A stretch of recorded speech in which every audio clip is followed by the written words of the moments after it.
পরিবাণু একটি আধো নিভন্ত প্রদীপ, যে দুফোঁটা তেলের জন্য নিজেকে জ্বালাতে পারেনি।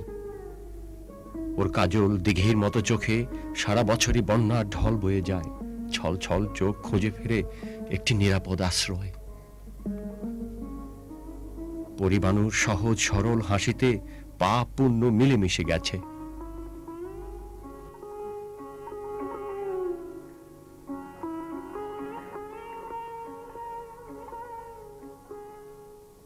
পরিবাণু সোনামিয়া চৌকিদারের মেয়ে। ছোটবেলা মা বাবাকে হারিয়ে আজ সে পূর্ণাঙ্গ যুবতী। গ্রামের সকলে তাকে পরি বলে ডাকে। মামার আশ্রয়ে থাকে সে। মামি পরীকে কখনোই স্বাভাবিকভাবে নিতে পারেনি। মামির সংসারে পরীর দিন কাটে খেয়ে না খেয়ে, কখনো বা সারা রাত কেঁদে বালিশ ভিজিয়ে। তাই পরী মাঝে মাঝে ভাবে, যদি এমন কাজ সে পেত যাতে তার নিত্য দিনকার অন্ন বস্ত্রের সংস্থান হতো, অন্তত মামির নির্মম প্রহার থেকে সে রক্ষা পেত। মামাতো ভাই রমিজ ঢাকায় কাজ করে, মাসে একবার বাড়ি আসে। হাই স্কুলের চৌহদ্দি পার হতে না পারা এই যুবককে বাবা অপছন্দ করলেও মার অতি আদরের পাত্র।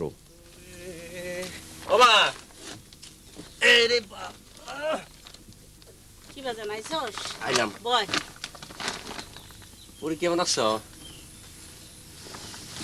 আচ্ছা মা, তুই পুরী দিদি এত কাম করস কে? ছেলে কথার কইস না, এই ছেলে হইলে আমার একেবারে একটা জ্বালা। তোর যখন এত জ্বালা, তো আমি একটা কথা কই, পরীরে আমার লগে ঢাকায় দিয়ে দে। আমি যে গার্মেন্টসে কাম করি, এখানে কত বালা বালা মাইয়া কাম করে। পরী এনে একটা কাম পাইলে মাসে 1000 টাকা বেতন, তারপর আবার 300 টাকা। 1000 টাকা বেতন, আবার 300 টাকা? ওই কি তোরে মাসে মাসে তোর টাকাও পাঠাইতে পারবো, তোর আপদও যাইবো। ভালো লয়ে যা, আমার আপদটা বিদায় হইলে বাঁচি। হাজা কইতেছ? হাজাই। তোই কিন্তু আমি পরীরে কালকে ঢাকায় টেকিং করলাম। ঠিক আছে, লয়ে যা। এতদিনে খোদা হয়তোবা তার মুখের দিকে চেয়েছেন, সে 1000 টাকা মাইনের চাকরি পাবে। মামির যে অন্ন সে এতদিন ধ্বংস করেছে, তিলে তিলে তা সে পরিশোধ করবে। এই আশা বুকে নিয়েই পড়ি ঢাকার পথে পা বাড়ালো মামাতো ভাই রমিজের হাত ধরে।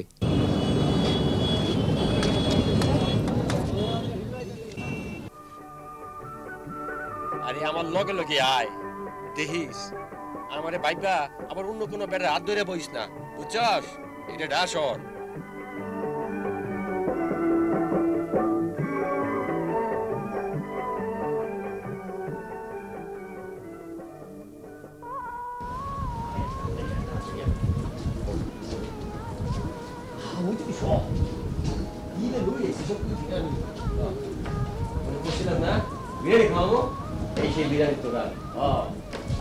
ওই বড় ভাই আসেন, আপনারে বিরিয়ানি খাওয়াইতেন, বুঝছেন? কথা কথা কেন এখনো মাথার মধ্যে গার্মেন্টস ঘুরপা খাইতেছে? কইলাম তো রয়ে যাবো রে, বছর লগে আমার টাইম দেওয়া আছে, ঠিক সময় মতো হাজির হবো আমরা, বুঝছস? তোরা না তাই আর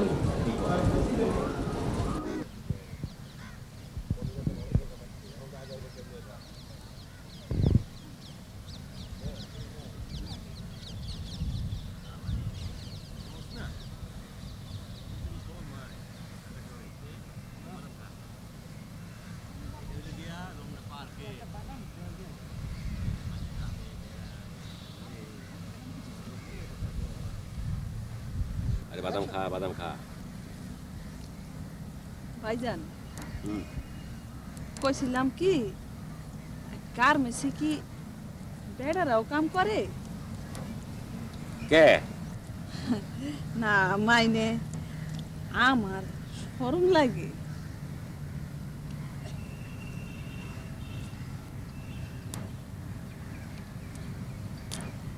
কি দেখতা শরম করিয়া? দেখতেছি তোরে বস কামটা তোরে দিয়েই ফেলাইব। মগর তোরে একটু ফিটিং থাকুন লাগবো, বুঝছস? মোটা মাইনা শালা আটকায় তোরে কেডা?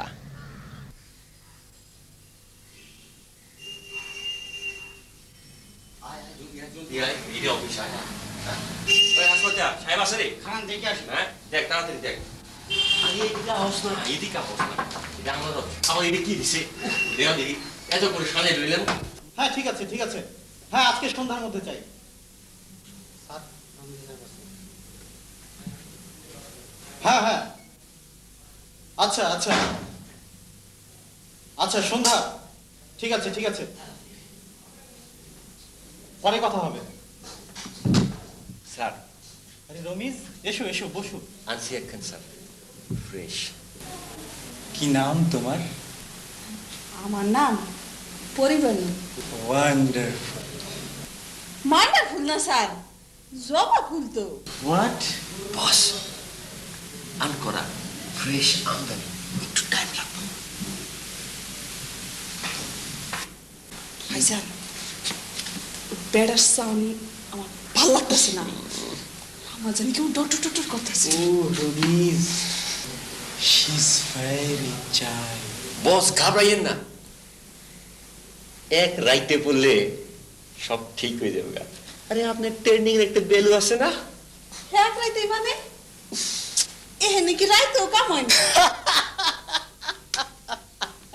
এক্সকিউজ মি আমি ইন্সপেক্টর সালাম তারাকে বেশ কিছুদিন লক্ষ্য করছি আমরা এখানে প্রতিদিনই 2-4টা মেয়ে আসে এবং ফিরে যায় আপনার গাড়িতে সোজা একদম। এসব কি বলছেন ইন্সপেক্টর সাহেব?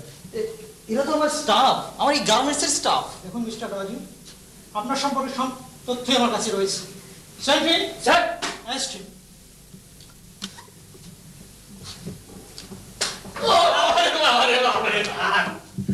আমার কোনো দোষ নাই স্যার আমার কোনো দোষ নাই ওই আমার প্রতি স্যার আমার বিয়ে কাম করেছে স্যার ভালো করলেন না স্যার আমার মা না গেছে আমার স্যার আমার কোনো দোষ নাই স্যার স্যার গো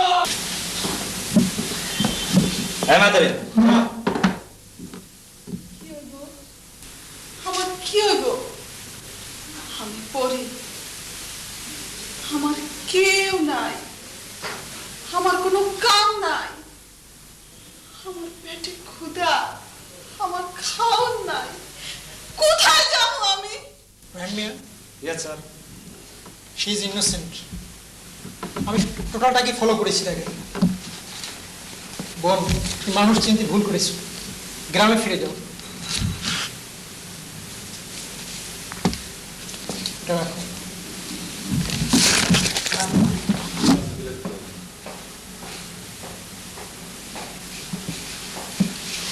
চলো।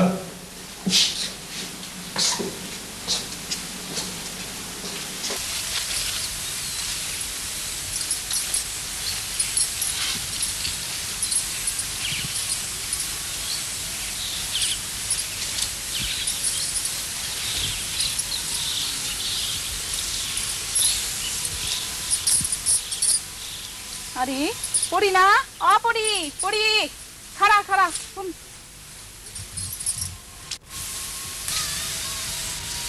পড়ি তুই না ঢাকায় গার্মেন্টসে কাম লইয়া গেছিলি তাই তোর অবস্থা এরকম কে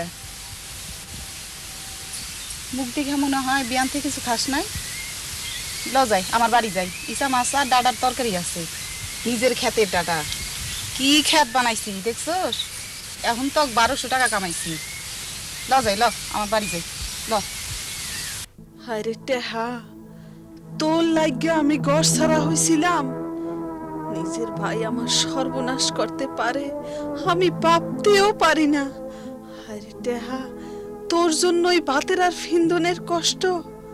আরে আমার গ্রামেই তো কত টেহা, আমি শহরে যামু কে?